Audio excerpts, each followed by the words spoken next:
श्रीमद् भगवद गीता हम तृतीय अध्याय कर रहे हैं। अभी 26 श्लोक तक हम कर चुके हैं और आज 27वें श्लोक से आगे करेंगे। इससे पहले कि मैं 27वें श्लोक में जाऊं, मैं थोड़ा सा आपको पीछे से ले चलता हूँ। 17वां 18वां श्लोक, यहाँ पर भगवान यज्ञ और सृष्टि चक्र के बारे में बता रहे थे और उस समय भगवान ने दो हिस्से कर दिए थे, एक अज्ञानी लोग और एक ज्ञानी लोग। उन्होंने बोला कि जो मनुष्य अपने आप में रमण करता है, जो अपने आप में तृप्त है, जो अपने आप में संतुष्ट है, उसके लिए कोई कर्तव्य नहीं रहता है। तो ये जो मनुष्य है, कर्म योग, ज्ञान योग या भक्ति योग से ये परमात्मा तक पहुंच चुका है, तो इसका संसार में कोई कर्तव्य बाकी नहीं बचता है। ये भगवान यहाँ बता रहे थे और वही चीज़ 18वें श्लोक में बता रहे थे। उसके बाद में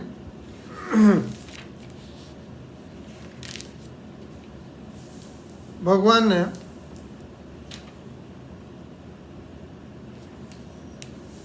लोक संग्रह के बारे में बताया था और लोक संग्रह में भगवान ने एग्जाम्पल दिया कि जैसे राजा जनक थे, वो कर्म योग से सिद्धि प्राप्त कर चुके थे, फिर भी उन्होंने लोक संग्रह के लिए कर्म किया। और इसी तरह सारे महान पुरुषों को, ज्ञानियों को लोक संग्रह के लिए कर्म करना चाहिए, अपने लिए नहीं, लोक संग्रह के लिए कर्म करना चाहिए। और जो मनुष्य जैसा आचरण करता है, दूसरे लोग उसका अनुसरण करते हैं, ये उन्होंने बताया। और उन्होंने बताया कि मैं भी तीनों लोक के अंदर मेरा कोई कर्तव्य नहीं है और मेरे को कोई ऐसी वस्तु अप्राप्त नहीं है जिसको मेरे को प्राप्त करना है, फिर भी मैं कर्तव्य कर्म में लगा रहता हूँ। और भगवान ने बोला कि पार्थ, अगर मैं असावधान हो जाऊँ तो मेरे को इसका पाप लगेगा और ये सारे लोग नष्ट भ्रष्ट हो जाएंगे, क्योंकि सब लोग सब तरह से मेरा ही आचरण करते हैं। आगे भगवान ने बताया था, कर्म में आसक्त हुए ज्ञानी जन जिस प्रकार कर्म करते हैं, आसक्ति रहित तत्वज्ञ महापुरुष को लोक संग्रह में उसी तरह कर्म करना चाहिए। उन्होंने ये बोला कि किसी के मन में कर्म के बारे में कोई भ्रम उत्पन्न नहीं करना चाहिए। अब इसको बैकग्राउंड में रखते हुए हम 27वां श्लोक पढ़ते हैं।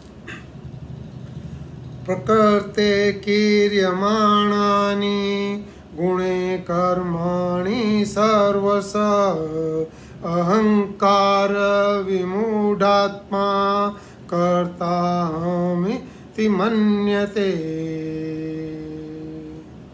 प्रकृति कीर्यमाणानि, ये प्रकृति में भगवान बोलते हैं कि ये जितने कर्म हो रहे हैं, ये सब प्रकार से प्रकृति के अंदर हो रहे हैं और प्रकृति के गुणों से हो रहे हैं। लेकिन अहंकार विमूढ़ आत्मा, परंतु जिसके अंदर जो अहंकार से मोहित हो गया है, ऐसे अंतकरण वाला अज्ञानी पुरुष ये समझता है कि मैं करता हूँ, ऐसा मान लेता है। अब ये भगवान ने यहाँ पर एक स्पेशल बात बताई कि यहाँ पहले तो राजा जनक के बारे में बताया, फिर अपने बारे में बताया, फिर बताया कि ऐसे लोग जो अहंकार के कारण मोहित हुए हैं और वो ये समझते हैं कि ये जो सारा कुछ हो रहा है वो मैं कर रहा हूँ, मैं करता हूँ, ये एक बहुत बड़ा अध्यास है, ये शरीर मेरा है और मैं कर रहा हूँ, इसलिए मेरे को मिल रहा है, तो मैं करता हूँ, ये एक बहुत बड़ा अध्यास है। तो भगवान ये बता रहे हैं कि अज्ञानी लोग इस अध्यास के अंदर फंस जाते हैं। बोले कि जड़ और चेतन विभाग बिल्कुल अलग है। क्रिया जड़ में होती है, लेकिन जब चेतन ये समझता है कि ये क्रिया मेरे में हो रही है, तो ये अहंकार विमूढ़ात्मा बताया कि इसलिए ये सारा खेल जो है यहाँ से बिगड़ जाता है और ये मैं करता हूँ ऐसा समझ के वो इसको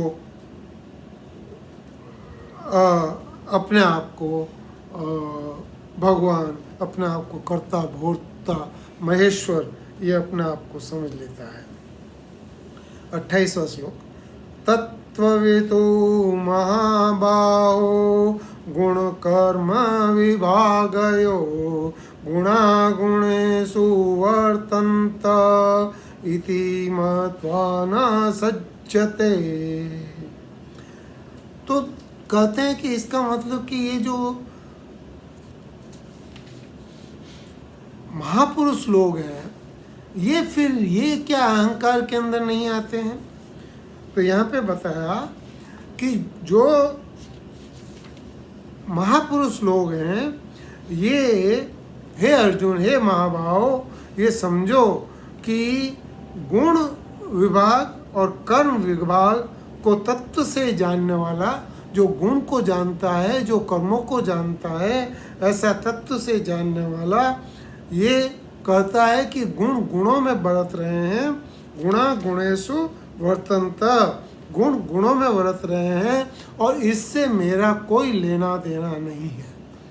महापुरुष मतलब ज्ञानी, ज्ञानी ये समझता है कि गुण कर्म अपने आप में चल रहे हैं, उनसे मेरा कोई लेना देना नहीं है, मैं चेतन हूँ, मैं आत्मा हूँ, मैं अलग हूँ और वो इसके अंदर इससे मोहित नहीं होते हैं।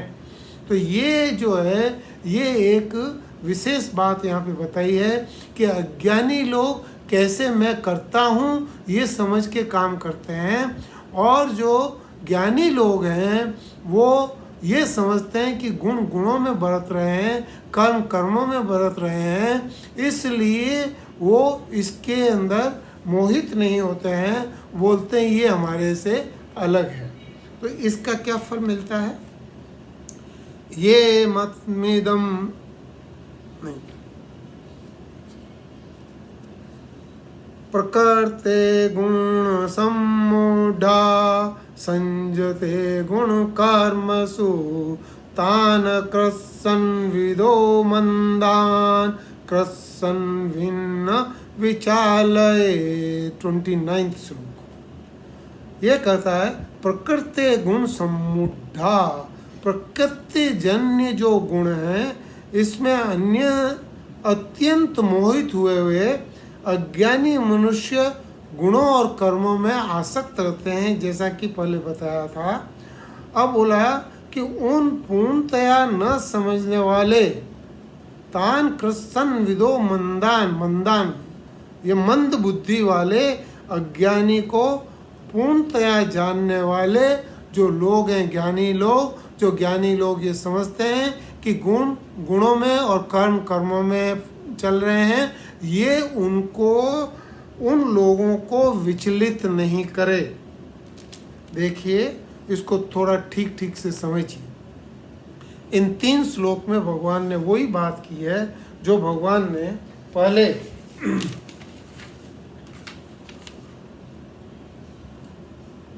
26वें श्लोक में कहा था कि मनुष्यों की बुद्धि में भ्रम उत्पन्न न करे।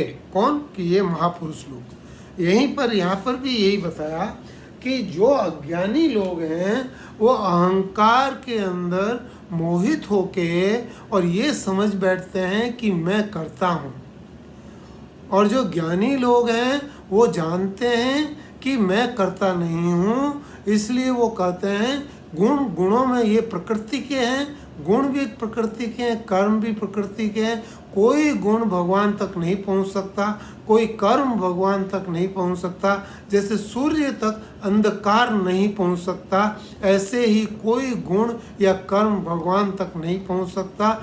इसलिए गुण गुणों में और कर्म कर्मों में चल रहे हैं, इसलिए अज्ञानी पुरुष तो मोहित होता है, लेकिन ज्ञानी पुरुष इसमें मोहित नहीं होता है। इसलिए ज्ञानी पुरुष को ऐसी कोई बात नहीं करनी चाहिए जिससे अज्ञानी लोग कर्मों से विचलित हो जाएं।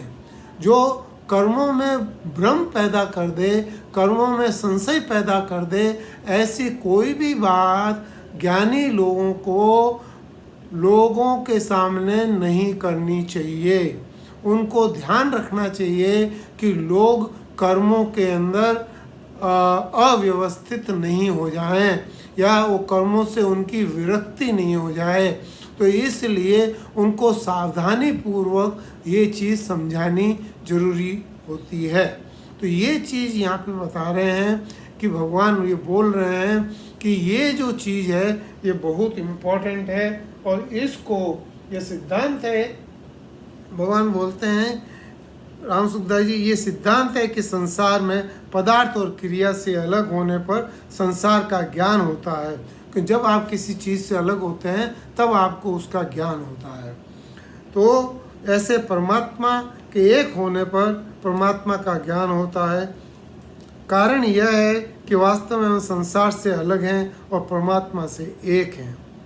तो इसलिए महापुरुष लोग गुण विभाग और कर्म विभाग से सर्वथा अलग होने पर जान लेता है कि संपूर्ण गुण गुणों में बरत रहे हैं। तो ये जो ज्ञान आपका मिला है, इस ज्ञान से आप अज्ञानी लोगों को विचलित नहीं करें। तो यहाँ पर जो एक ये बड़ा अध्यास है कि मैं करता हूँ, ये एक बड़ा अध्यास है, और ये ज्ञान से निवृत्त हो सकता है। ये यहाँ पर इसका मेन मतलब है कि इसके अंदर जो 20 से लेके 29 श्लोक तक भगवान ने बताया था, तो यहाँ पे बता रहे हैं कि लोक संग्रह से कैसे अध्यास होता है, मैं करता हूँ, इसका अध्यास किस तरह से होता है और कैसे हमको इसमें सावधानी बरतनी चाहिए। आगे 30 से 35 श्लोक, ये 6 श्लोक हैं, ये राग और द्वेष के कारण बताया है, और राग और द्वेष जो है उससे क्या होता है और उससे किस तरह का अध्यास होता है। तो ये हम अगले प्रवचन में सुनेंगे और अगले प्रवचन में इसको समझने की कोशिश करेंगे। राम राम।